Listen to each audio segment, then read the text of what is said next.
अस्सलाम नाज़रीन, सराबर आपसे मुखातिब है। कुछ आमतरी खबरें हैं आपके सामने रख देते हैं, लेकिन सबसे पहले आपसे दरखास्त है कि बराए मेहरबानी घर से जब भी निकलें तो फूंक फूंक कर अपने पाँव रखना है। ऐसा ना हो कि कहीं डॉलर्स के ऊपर आपका पाँव आ जाए। पाकिस्तान में जो डॉलर्स की बरसात हो रही है, ऐसा ना हो कि डॉलर्स के ऊपर आप पाँव रखकर आगे जाए, लिहाजा फूंक फूंक कर अपने पाँव रखना है। फिर दूसरी एक और बात आपने यकीनी बनानी है, जेनेटरी बीच पाकिस्तान में आया हुआ है, लिहाजा हर गांव, हर देहात, हर शहर में वो डोनाल्ड ट्रंप का वो ट्रंप टावर बनाने वाला है। लिहाजा ट्रंप टावर के सामने से जिधर से भी गुजरे एक तस्वीर जरूर खींचिएगा। मियां नवाज शरीफ साहब ने जब इंतखाबात के दौरान कैंपेन शुरू की थी तो हर गांव में वो मोटरवे दे रहे थे।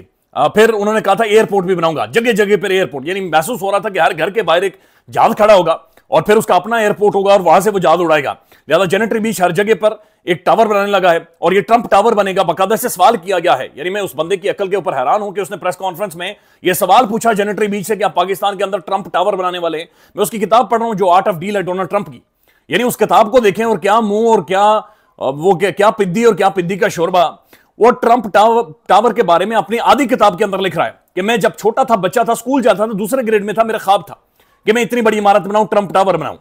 और फिर वो इसके बारे में लिख रहा है कि उसका वालिद भी चूंकि बिजनेसमैन था तो बहुत सारी चीजों के ऊपर आकर इख्तिलाफात हो गया, चूंकि वालिद चाह रहा था कि जो ऊपर की मंजिलें हैं वहां पर थोड़ा सा कंप्रोमाइज किया जाए, अरबों डॉलर्स ऊपर ना लगाए जाए।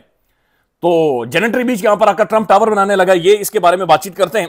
पाकिस्तान का जो प्रोमिनेंट अंग्रेजी अखबार है उसने सबसे ज्यादा झूठ बोला है, इतना बड़ा झूठ बोला है, आंखों में धूल झोंकी है कि अफसोस का मुकाम था जिस तरीके से डॉन अखबार ने आज छापा है और जो कुछ उसके बारे में लिखा है। लेकिन उससे पहले नाज़रीन, पाकिस्तान की प्रोमिनेंट आवाज, एक बहुत बड़ी आवाज, पाकिस्तान के साफी जर्नलिस्ट एंकर इमरान रियाज खान साहब बरतानिया में पहुंच गए। एक आजाद जमहूरियत में, एक आजाद फिजा में, जहां पर कम से कम सोचने की और जीने की और बोलने की आजादी तो कम से कम उन्हें होगी। यानी कुछ टाइम तो ऐसा जरूर गुजारेंगे कि जहां पर वो बंदा फ्रीली सो सकेगा, जाग सकेगा, उठ सकेगा, कॉफी पी सकेगा, चाय पी सकेगा। ये अफसोसनाक अमर है कि पाकिस्तान का सबसे बड़ा साफी, उसे फोन करते हुए ये डर होता था कि उसकी लोकेशन ना ट्रेस हो जाए। उसे डर और खौफ के अंदर उसने ये टाइम गुजारा कि मेरी बच्चियां घर के अंदर मौजूद हैं छोटी, और बार बार डाले आते हैं, बार बार छापे मारे जाते हैं, लिहाजा उन पर एक साइकोलॉजिकल इंपैक्ट पड़ रहा है। उसकी फैमिली और उसके वालिद के बुढ़ापे का मजाक उड़ाया गया जिस तरीके से पाकिस्तान में उनके लिए हालात तंग किए गए। अब वो बरतानिया में मौजूद हैं। अल्लाह ताला उनके लिए आने वाली जो टाइम है उनके लिए आसानियां करे। वो अपना काम तो ज़ाहिर करेंगे, लेकिन उनकी अपनी ज़ाती जिंदगी में भी अल्लाह ताला उनकी फैमिली को और उन्हें सुकून नसीब करे और बेहतर उनकी जिंदगी गुजरे। ज़ाहिर है ये एक वैश्यों का इलाका है, ये एक वैश्यों का एक मुआशरा है। कल इमरान रियाज साहब, आज हम होंगे, कल आप होंगे, हम में से कोई भी नहीं बचेगा। ये एक रियलिटी है। हम सबको इन्होंने उसी लेवल पर लेकर जाए। ये मुआशरा इन्होंने एक ऐलान कर दिया गया है और बाकायदा से वो ये पीका कवानीन जो हैं, ये एक ऐलान है कि इस मुल्क के अंदर या इस मुआशरे में सिर्फ वही जी सकता है जिसके कान बंद हो, जिसकी आंखें बंद हो, जिसकी जुबान बंद हो। और ये जो तस्लीम कर ले कि मैंने सिर्फ जिंदगी गुजारनी है एक कसम पुरसी की, एक नाली के अंदर पड़े हुए कीड़े की जिंदगी गुजारनी है, इसके अलावा मैंने कुछ भी नहीं गुजारना। हैरत इस बात पर होती है कि नोम चोमस्की को आप पढ़ें, अमेरिका के अंदर बैठकर प्रोफेसर नोम चोमस्की, कैपिटलिज्म की धोती उस बंदे ने उतार कर रखी, धज्जियां उड़ा दी, और कैपिटलिज्म के अंदर अमेरिकन जो कंट्रोल है और जो अमेरिकन रोल है उसके बारे में उसने किताबें लिख लिख कर वहां पर तबाही निकाली है। लेकिन नोम चोमस्की को आज भी वहां पर सेलिब्रेट किया जाता है। अंदाजा लगा ले, 2-3 दिन पहले बीबीसी के एक बड़े प्रोमिनेंट, मेरे ख्याल में 18-20 साल का उनका खाली एक टाइम था जो उन्होंने गुजारा है CNN के साथ, गालिबन उन्होंने इस्तीफा दिया तो डोनाल्ड ट्रंप ने उस बंदे के खिलाफ ट्वीट किए, लिटरली गालियां दी। लेकिन उस बंदे को डर नहीं था मैं उठाया जाऊंगा, ये डर नहीं था मेरे को जाली मुकदमात होंगे, ये डर नहीं था कि मैं गायब कर दिया जाऊंगा, ये डर नहीं था कि मेरे बच्चों को वल्नरेबल और मेरी फैमिली को वल्नरेबल कर दिया जाएगा। जसवंत सिंह, इंडियन साबिक डिफेंस मिनिस्टर, उसने जिन्ना के ऊपर किताब लिखी हुई। अंदाजा लगा ले दुनिया कैसे सोचती है और कैसे आगे बढ़ते हैं। लेकिन हमारे मुल्क में हमें गूंगे, बहरे, अंधे बोलने वाला कोई भी नहीं चाहिए, कोई भी नहीं चाहिए। इमरान रियाज खान कोई बम नहीं फोड़ता था इस मुल्क के अंदर, सिर्फ यूट्यूब के ऊपर वीडियो बनाता था और दिन में 2 वीडियोस आती थी 20-20 मिनट की।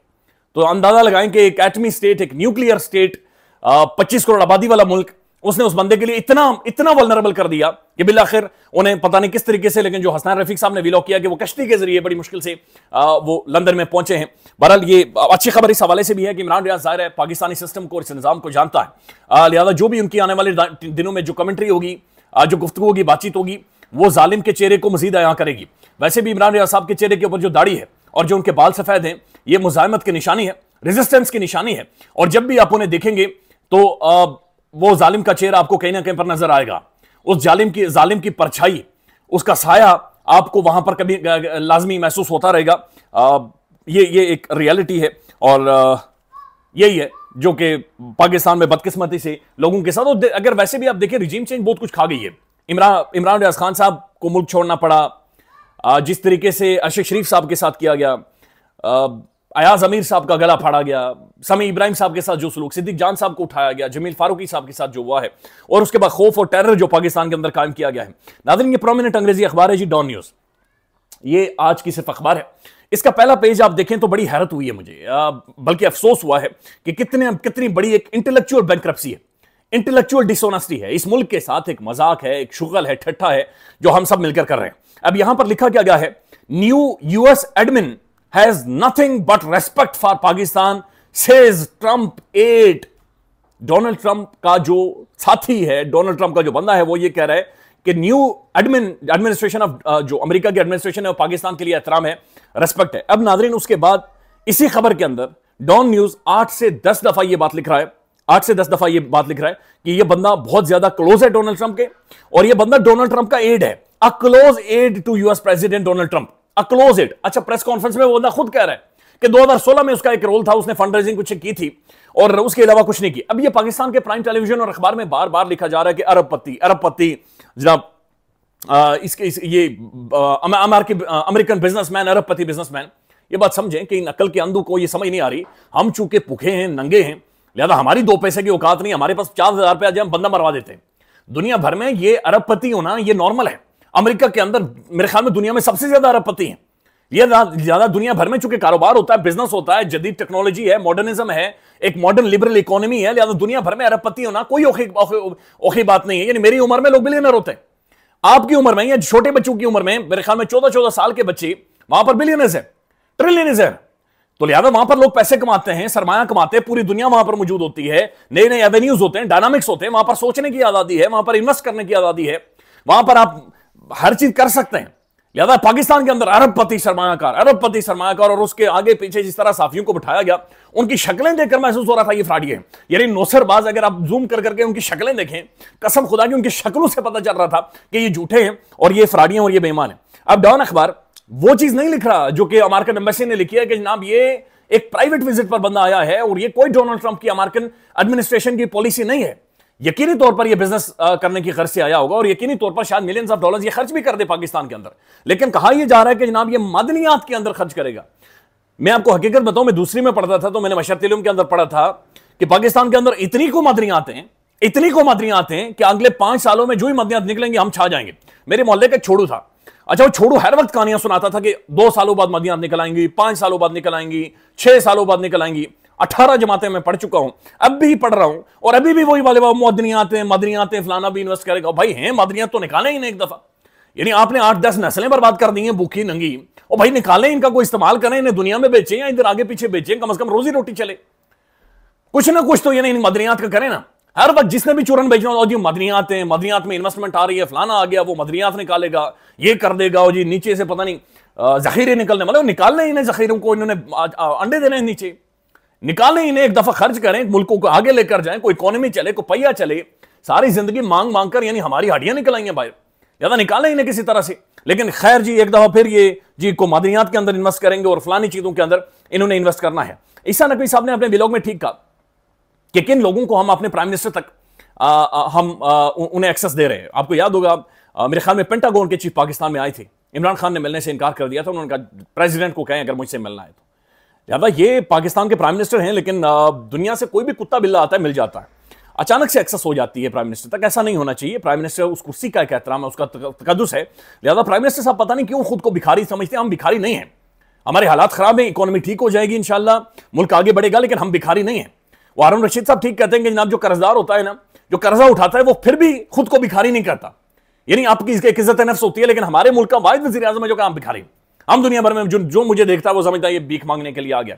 तो बहरहाल ये डॉन अखबार जी इनके बारे में बार बार लिख रहा है, और डॉन अखबार एक तो इन्हें लिख रहा है कि जनाब ये ट्रंप के एड हैं, बड़े क्लोज बंदे हैं। उसके बाद फौरी ये रिचर्ड ग्रेनेल के ऊपर स्टोरी लिख दी गई है, the US investor said mister Grenell may have been misled out about Pakistan. उसके बाद जी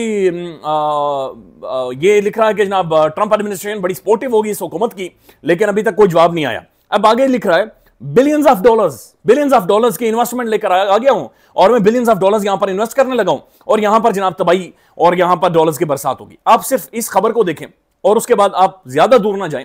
इसी खबर के नीचे खबर लगी हुई है, यानी इसी खबर के नीचे बिल्कुल आधा सूत्र नीचे लगी हुई है खबर, और यह खबर क्या है, यह असल खबर है, और यह खबर यह है कि do not take GSP plus for granted. कि जनाब जो यूरोपीय यूनियन के साथ हमारा जीएसपी प्लस स्टेटस है, जहां पर हम तकरीबन यूरोप को फ्री, टैक्स फ्री या ड्यूटी फ्री हम एक्सपोर्ट कर सकते हैं, और सबसे बड़ी पाकिस्तान के लिए मार्केट है। यूरोपीय यूनियन का वक्त पाकिस्तान के अंदर आया है और उन्होंने कहा है कि जनाब जो जीएसपी प्लस स्टेटस हमने आपको दिया है, इसको फॉर ग्रांटेड ना लें, इसको शुगल में ना लें।